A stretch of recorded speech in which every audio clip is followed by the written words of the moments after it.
आज का हमारा ऑनलाइन क्लास के तहत वीडियोग्राफी के अंतर्गत जो टॉपिक है वो हमारा है प्लांट इकोलॉजी। मैं doctor Sher Mohammad, associate professor, head department of botany, Lohia college Churu से हूँ। इकोलॉजी से मतलब हमारा क्या होता है, ये हमें शुरुआत आज से करनी है।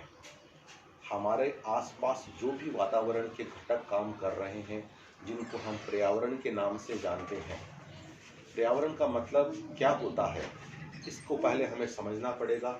उसके बाद में हम लोग इकोलॉजी के तरफ जाएंगे। पर्यावरण जो हमारे आसपास जो भी घटक है, जैसा कि मैंने अभी कहा, अगर मैं इंग्लिश में कहूँ सराउंडिंग्स, सराउंडिंग से तात्पर्य ये है कि आज हम एक जगह खड़े हुए हैं, आसपास जो भी वातावरण के घटक हैं, जैसे कि सूर्य से लाइट आ रही है, लाइट आने से तापक्रम बढ़ता है, तापक्रम बढ़ने से बादल बनते हैं, बादल बनने से बारिश होती है, बारिश होने से ह्यूमिडिटी बढ़ती है, हवा बह रही है। इन सब के कारण हमारे ऊपर प्रभाव पड़ता है। इन सब को मिलाकर एक समग्र रूप से हम पर्यावरण का नाम दे सकते हैं। तो पर्यावरण हमारे ऊपर किस प्रकार से प्रभाव डालता है, वो सब चीज़ों का अध्ययन है, वो आगे चलकर हम ये करेंगे। उससे पहले हमें ये जानना होगा कि इकोलॉजी का जो शब्द है वो आखिर कहाँ से आया।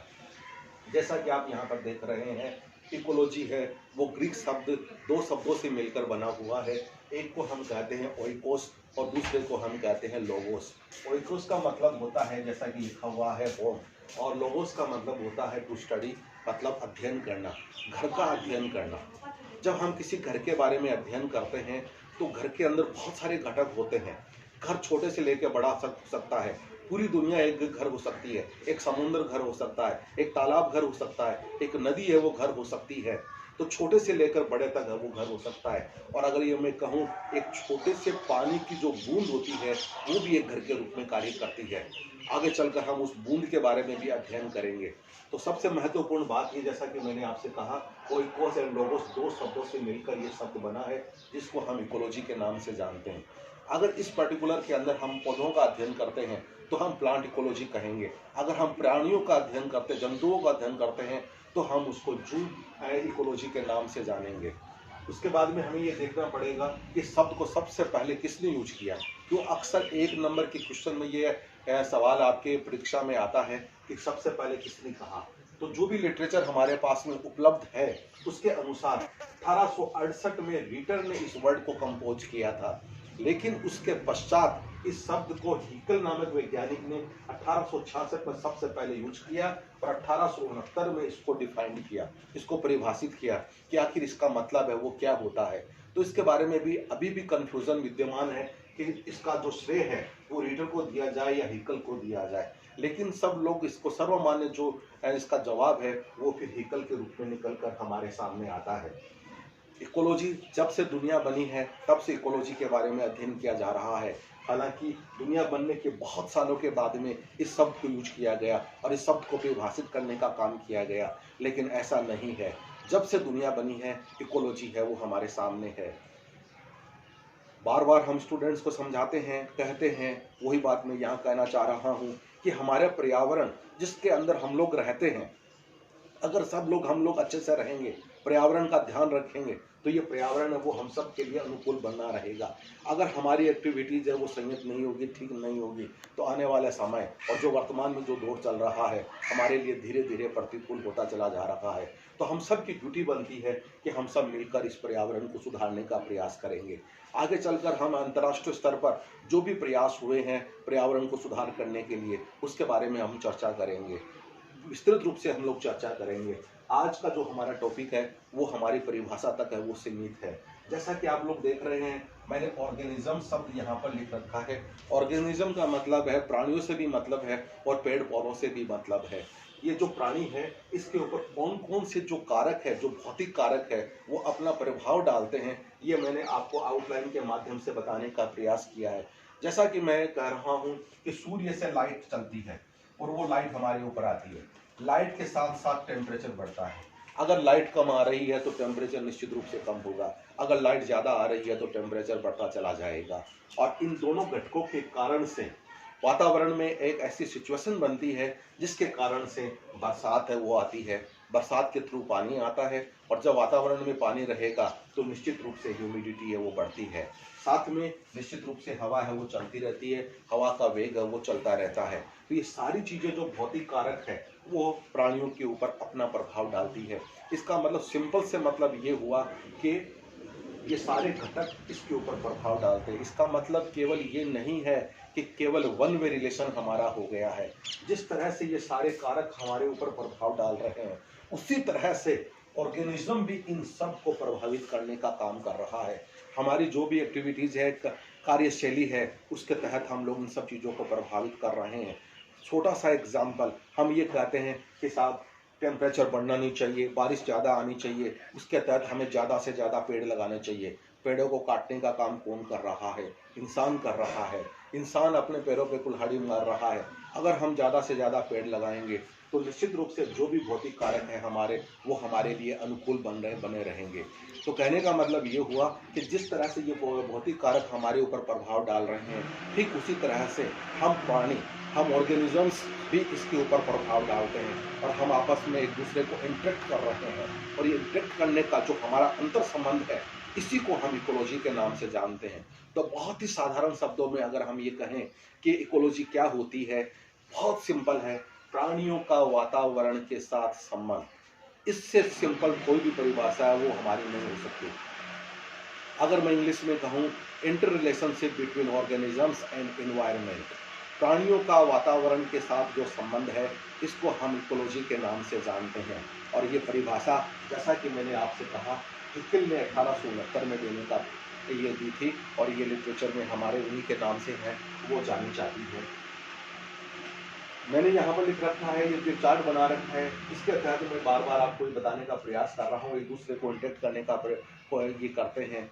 और ये इंडिविजुअल कोई भी कारक प्रभावित नहीं कर रहा है, ये सारे कारक आपस में मिलकर हम लोगों के ऊपर अपना प्रभाव डालते हैं। सारा कोई भी कारक है वो इंडिविजुअल नहीं है, सारे कारक मिले हुए हैं, ऑल टुगेदर के नाम से हम जानते हैं, हम साथ साथ हैं। और हम साथ साथ की जो धारणा है हमारी, इसी धारणा को हम होलिस्टिक अप्रोच के नाम से जानते हैं, समग्रता का सिद्धांत। और ये सिद्धांत सबसे पहले जिस व्यक्ति ने दिया था उसका नाम था फ्रेडरिक, 1927। कोई भी कारक है, जैसे भी हम एक सिंपल सा एक कहावत आती है, अकेला चना भाड़ नहीं फोड़ सकता, तो वही बात यहाँ पर आती है।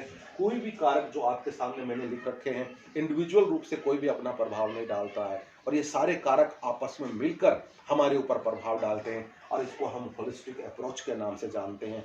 ऑल टुगेदर हम साथ साथ हैं। हमें इकोलॉजी क्यों पढ़नी चाहिए? शुरू में मैंने यही सवाल आपसे किया था। बहुत से कारण हैं जिसके तहत हम लोगों को इसके बारे में अध्ययन करना होगा। अगर इकोलॉजी नहीं है, इसका मतलब पर्यावरण नहीं है, और पर्यावरण नहीं है, इसका मतलब हम लोग नहीं है।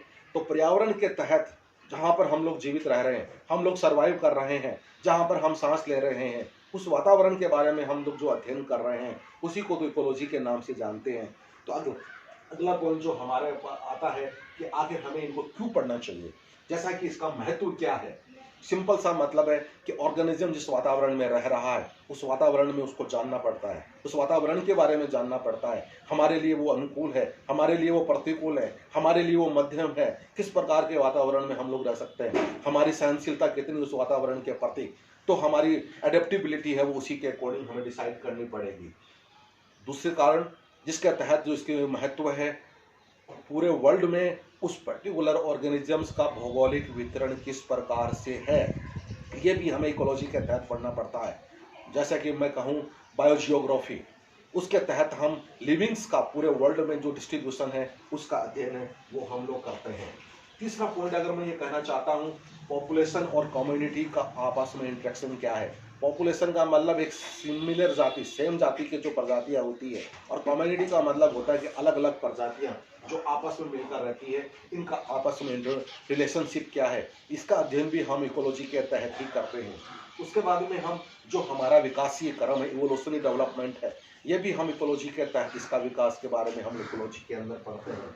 बहुत से दूसरे कारण भी है जिसके तहत हम लोग इसके बारे में पढ़ते हैं। और सबसे महत्वपूर्ण कारण जो मैं आपसे बताना चाह रहा हूँ, इकोलॉजी का महत्व क्या होता है, पर्यावरण का अध्ययन। और पर्यावरण का मतलब पोल्यूशन का अध्ययन। जो वर्तमान में बहुत अधिक प्रॉब्लम है वो हमारे सामने आ रही है। हमारा सर्वाइव करना बहुत मुश्किल होता जा रहा है। तो पॉल्यूशन का अध्ययन भी हम इसी ब्रांच के तहत करते हैं, इकोलॉजी के तहत करते हैं। इसलिए हमारे लिए यह महत्वपूर्ण हो जाता है कि हम इस पर्टिकुलर बॉटनी के ब्रांच के बारे में अध्ययन करें। दूसरी जो ब्रांचेज है इसके बारे में, जैसा कि मैंने आपके सामने लिख रखा है, किन के ब्रांचेज के बारे में हम लोग इसके बारे में अध्ययन कर सकते हैं। तो ब्रांचेज पर जाने से पहले थोड़ी सी बातें मैं और बताना चाहूँगा कि हमारे इंडिया के अंदर इकोलॉजी की क्या क्या पॉसिबिलिटीज़ रही है। अक्सर एक नाम आपको सुनने को मिलता है प्रोफेसर आर मिश्रा साहब, जिनको हम फादर ऑफ इंडियन इकोलॉजी के नाम से जानते हैं। मेरा यह सौभाग्य रहा है कि मुझे father of Indian ecology professor are Mishra साहब से मिलने का मौका मिला। एक दफ़ा बनारस के अंदर जब मैं जोधपुर यूनिवर्सिटी के अंदर रिसर्च कर रहा था, तब मुझे एक इंटरनेशनल कॉन्फ्रेंस में बनारस हिंदू यूनिवर्सिटी में जाने का मौका मिला था। और ये 7 दिन की जो कॉन्फ्रेंस थी उसमें पूरी दुनिया से 400 इकोलॉजिस्ट आए थे। ये मेरा बहुत बड़ा सौभाग्य रहा। उस पर्टिकुलर कॉन्फ्रेंस में मुझे दुनिया के टॉप इकोलॉजिस्ट से मिलने का मौका मिला और उसमें प्रोफेसर आर मिश्रा साहब भी वहाँ पर थे। आज मिश्रा साहब हमारे बीच में नहीं है, लेकिन उनकी जो यादें हैं और उन्होंने इकोलॉजी को वह पूरे भारत में फैलाने का जो काम किया था, वो हमेशा जब तक दुनिया रहेगी तब तक वो यहाँ पर उनका नाम है वो चलता रहेगा। मिश्रा साहब बेसिकली सागर मध्य प्रदेश के रहने वाले थे, लेकिन वो अपनी पीएचडी करने के लिए लंदन गए और लंदन की जो लेक्स है, झीलें हैं, उनके बारे में उन्होंने इकोलॉजिकल अध्ययन किया। और वहाँ से लौटने के पश्चात वो बीएचयू में उन्होंने अपना करियर शुरू किया।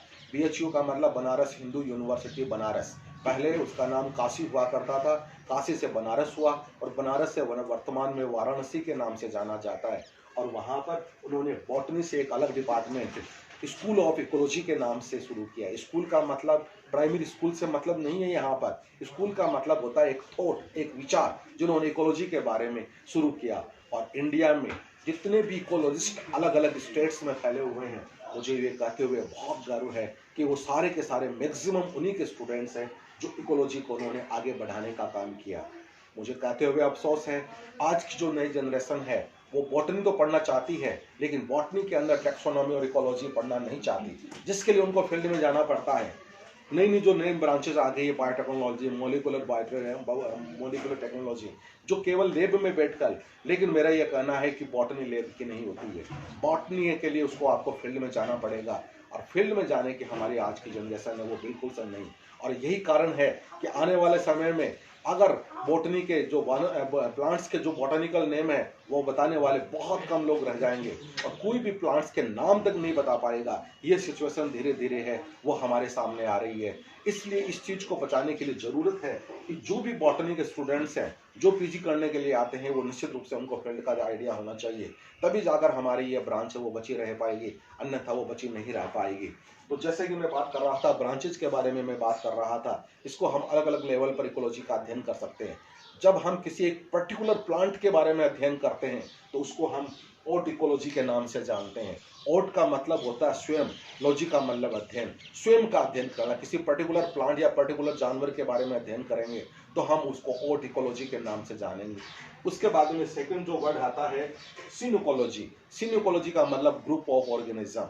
जब एक से ज़्यादा प्राणियों का हम एक साथ में अध्ययन करते हैं तो उसको हम सिनोकोलॉजी के नाम से जानते हैं। और सिनोकोलॉजी को फिर हम अलग अलग कैटेगरी में डिवाइड कर सकते हैं। सबसे महत्वपूर्ण बात है इसमें पॉपुलेशन। जैसा कि मैंने शुरू में भी बताया था, जब सेम प्रजाति के ऑर्गेनिज्म या प्राणी एक साथ में रहते हैं तो उसको हम पॉपुलेशन के नाम से जानते हैं और पॉपुलेशन इकोलॉजी कहलाया जाएगा। सेकेंड वर्ड जब आता है कम्युनिटी। कम्युनिटी का मतलब ये होता है जब एक पर्टिकुलर जगह पर अलग अलग प्रजातियां एक साथ से निवास करती है, उसको हम कम्युनिटी इकोलॉजी के नाम से जानेंगे। वर्तमान में या शायद पहले से भी कोई भी अकेला प्राणी सर्वाइव नहीं कर सकता है, उसको ग्रुप में रहना पड़ता है। और ग्रुप रहने का मतलब है वो हमारा जो सर्वाइवल है वो कम्युनिटी के सिवा पॉसिबल नहीं हो पाता है। तो हम लोग कम्युनिटी के रूप में रहते हैं, न कि पॉपुलेशन के रूप में रहते हैं। पॉपुलेशन का मतलब जैसे मान लीजिए सारे इंसान एक साथ हो जाए, सारे डंकी एक साथ में हो जाए, सारे डॉग्स एक साथ में हो जाए, सारे गोट एक साथ में हो जाए, सारे दूसरे जो पर्टिकुलर जानवर वो एक साथ में हो जाए, ऐसा सर्वाइवल पॉसिबल नहीं हो पाता है। तो नेचर में सर्वाइव करने के लिए हम लोगों को ग्रुप में रहना पड़ता है और उस ग्रुप के अंदर अलग अलग प्रजाति के जानवर और प्राणी है वो हम साथ में रहते हैं और उसमें प्लांट्स भी शामिल होते हैं, तभी हमारा सर्वाइवल है वो पॉसिबल हो पाता है, अन्यथा संभव नहीं हो पाता है। आगे मैं चल रहा हूँ आपको जो बताने के लिए, बायोम शब्द तो ये भी सिल इकोलॉजी के तहत आता है। और बायोम का मतलब ये होता है किसी पर्टिकुलर जगह पर सेम क्लाइमेटिक कंडीशंस के अंदर जो सारे प्लांट्स पाए जाते हैं उनको हम बायोम के नाम से जानते हैं। जैसा कि मैंने आपको बता रखा है, किसी पर्टिकुलर जगह पर सेम क्लाइमेटिक कंडीशंस के अंदर जो प्लांट्स एक साथ ग्रो कर रहे हैं उनको हम बायोम के नाम से जानते हैं। जैसे कि डेजर्ट के अंदर डेजर्ट बायोम, फॉरेस्ट के अंदर फॉरेस्ट बायोम, ग्रासलैंड के अंदर ग्रासलैंड बायोम। तो अलग अलग सेम क्लाइमेटिक कंडीशंस के अंदर जो प्लांट्स ग्रो करते हैं उनको हम बायोम के नाम से जानते हैं। डियर फ्रेंड्स, सबसे महत्वपूर्ण बात, सारे प्लांट्स, वातावरण आपस में मिलकर, जैसा कि मैंने अभी आपसे कहा, अकेला प्लांट सर्वाइव नहीं कर पाता है, अकेला जानवर सर्वाइव नहीं कर पाता है, इन सब को आपस में मिलकर रहना पड़ता है, तभी ये ब्रांच है वो हमारे सामने आएगी, जिसको हमने इकोलॉजी का नाम दिया है। Inter relationship between organisms and environment, प्राणियों का वातावरण के साथ अंतर संबंध, इसी को हम इकोलॉजी के नाम से जानते हैं। ये हमारा आज का प्रारंभिक टॉपिक था।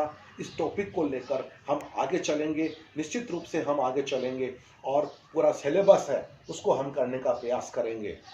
अंडर ग्रेजुएट लेवल पर हमारी यूनिवर्सिटी के अंदर ये टॉपिक है वो 3rd ईयर में चलता है, उसके बाद प्रीवियस में भी आता है और उसके बाद फाइनल में भी आता है। तो तीनों क्लासेस के अंदर हम लोगों को ये टॉपिक लेकर चलना पड़ेगा और जो इकोलॉजी है वो हमेशा इकोलॉजी रहेगी, उसकी जो परिभाषा है वो परिभाषा रहेगी, बिल्कुल से बदलाव नहीं होगा। ऑर्गेनिज्म ऑर्गेनिज्म ही रहेगा और जितने भी भौतिक कारक है वो सारे के सारे भौतिक कारक है वो एक जैसे रहेंगे, उसमें कोई बदलाव है वो नहीं होगा। इसलिए बिल्कुल से कंफ्यूजन करने की आवश्यकता नहीं है कि इसमें आगे जाकर प्रीवियस में बदल जाएगा या फाइनल में बदल जाएगा, ऐसा बिल्कुल नहीं होता है। जो परिभाषा है, जो बेसिक परिभाषा है वो हमेशा बेसिक ही रहेगी, उसमें कोई बदलाव है वो नहीं होगा। डियर फ्रेंड्स, जो इकोलॉजी शब्द है हमारे सामने, इकोलॉजी से आगे चलकर बनता है इकोसिस्टम। इकोसिस्टम कैसे बनता है, किस प्रकार से उसका कंपोजिशन होता है, शब्द किसने दिया, किसने डिफाइन किया, इसको हम अगले टॉपिक में लेंगे और विस्तृत रूप से हम इकोसिस्टम के बारे में जानने का प्रयास करेंगे कि आखिर इकोसिस्टम क्या होता है, किस प्रकार से हमारी प्रकृति में ये काम करता है। सर्वमान्य एक जो हल है वो हमारे सामने है। हमारे दुनिया में एनर्जी का कोई सोर्स नहीं है, प्राकृतिक जो सोर्स है वो सूर्य से आने वाली जो ऊर्जा है उसी के ऊपर हम लोग डिपेंडेंट रहते हैं, उसी के ऊपर हम सर्वाइव करते हैं और तो हम लोग इस दुनिया में बने हुए हैं। निश्चित रूप से हमारी ये जो क्लास है, हमारा जो ये टॉपिक है, बहुत इंटरेस्टिंग रूप से हम इसको आगे लेके चलेंगे। बहुत बहुत शुक्रिया, थैंक यू।